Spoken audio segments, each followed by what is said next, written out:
传说中的招蛇术和锁蛇术究竟是真是假？在山上烧纸点香毒蛇真会乖乖听话吗？隐居深山的捕蛇人究竟是装神弄鬼还是天赋异禀？说起毒蛇，大家都头皮发麻，但偏偏有这么一群人，不但能让山里的野蛇言听计从，就连蛇王菩萨都下凡帮忙。湖南省长乐村的村民李夏初，就是10里8乡有名的控蛇神人，已经年过70旬的夏初公，无儿无女，也没攒下什么家业，至今还是个无保户，但谁都不敢低看一眼，见了面都得恭恭敬敬叫一声夏初公，就是因为他那一手的招蛇术和锁蛇术，危难关头比去医院还好使。湘西大山里最常见的就是蛇，因为多山多森林植被茂盛，气候又炎热湿润，简直是蛇类栖息的风水宝地。对住在山里的村民来说，遇上蛇不稀奇，遇上毒蛇可就糟了。什么土鳖蛇、九步蛇，一旦不慎被咬伤就是要命的事儿，就算及时被送到医院，没有解毒的血清也十分麻烦，为保命节制的大有人在。唯独长乐村的村民一点也不怕，因为他们有夏初公这个救命神人。不管多厉害的毒蛇，只要夏初公念几句咒语，再抹上自制的药膏，没几天就能活蹦乱跳下地干活。真有这么神奇吗？来得早不如来得巧。记者刚来没一会儿，山里就出了事儿。一位村民上山砍木头被咬伤，抬过来的时候早就昏迷不醒。夏初公上手一摸，表情严肃，立马诊断出蛇有剧毒，必须上山请蛇药宝贝。湖南老农精通控蛇术，一个秘诀让毒蛇乖乖听话。难道蛇真的能被控制吗？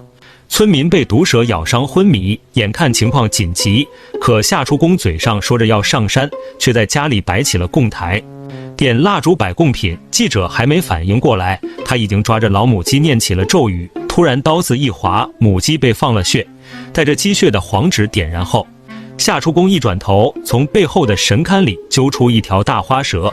毒蛇突然出现，把在场的记者都吓了一跳，村民家属却十分淡定。夏初公表示，这蛇是蛇神菩萨的使者，只有他同意今天才能上山。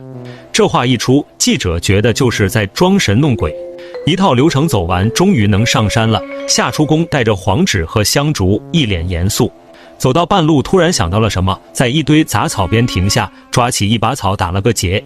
这个操作把在场的人都看懵了。原来现在正是蛇群出没的季节，夏初公身份特殊，没蛇敢惹。但采访组都是生人，必须用锁蛇术把蛇定住，才能平安进山。一开始大家都觉得是封建迷信，结果一路上真的没遇上蛇。走了大半天，终于找到村民被咬的地点。刚才还和蔼可亲的夏初公突然一脸严肃，点燃黄纸和香烛，然后用石头在地上画了一个圈，一转身坐在圈里。记者一问才知道，是为了等咬人的毒蛇出现，等香烛燃尽，毒蛇就会主动跑来让他取宝贝。记者一脸怀疑，10分钟后奇迹发生了。湖南老人精通控蛇术，召唤毒蛇救村民性命，蛇神菩萨究竟是真是假？突然意外发生了，香烛刚刚燃尽，一条大黄蛇就窜了出来，记者吓得人都站不稳了。夏初公却想都没想，一把就抓了起来，看了一眼失望的摇摇头，该来的不来。一听这话，记者十分纳闷，原来来的是王锦蛇，并没有咬人，再等等吧。听完这话，记者不敢再大意，小心翼翼地观察着周围。半个小时过去，记者等得有些急了，夏初公却坐在圈里稳如泰山。说时迟那时快，草丛里再次传来窸窸窣窣的声响，是一条白底黑花的小蛇。奇怪的是，毒蛇似乎很怕夏初公，掉头就要跑。说时迟那时快，夏初公一把掐住毒蛇脑袋，从毒蛇嘴里挤出血清。眼前的一幕让在场的所有人都傻了眼。夏初公拿到血清后，马不停蹄一路飞奔下山，把罐子里的宝贝倒在药膏里，连忙给昏迷不醒的病人敷上。病人家属泪流满面，哭着感谢。记者却十分担心，一旦药膏没用，病情被耽误，可就糟了。谁曾想草药才敷了2天，病人就活蹦乱跳。送走上门感谢的客人，夏初公继续扛着锄头下地干活。小小的山村居然藏龙卧虎，有对付蛇的神人。说起秘诀，夏初公表示都是蛇神菩萨指引。